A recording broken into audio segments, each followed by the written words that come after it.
Para ma-maintain natin ang pagtitipid, heto ang mga paraan. Number 1, magplano ng mga budget at i-monitor ang iyong mga nagigastos at siguraduhin hindi lalaki ang gastos mo sa minimum na nakaset.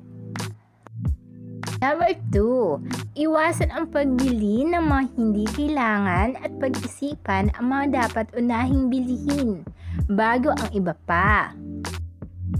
Number 3, bago ka mag-grocery, gumawa ng listahan sa pamimili, ilista ang mga kailangan o mga importante na dapat mong bilhin.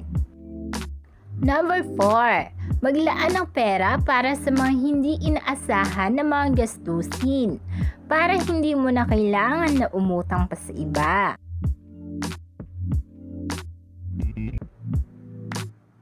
Number 5, i-switch off ang mga appliances kapag hindi ginagamit at tanggalin ang lahat ng nakasaksak. Thank you for watching!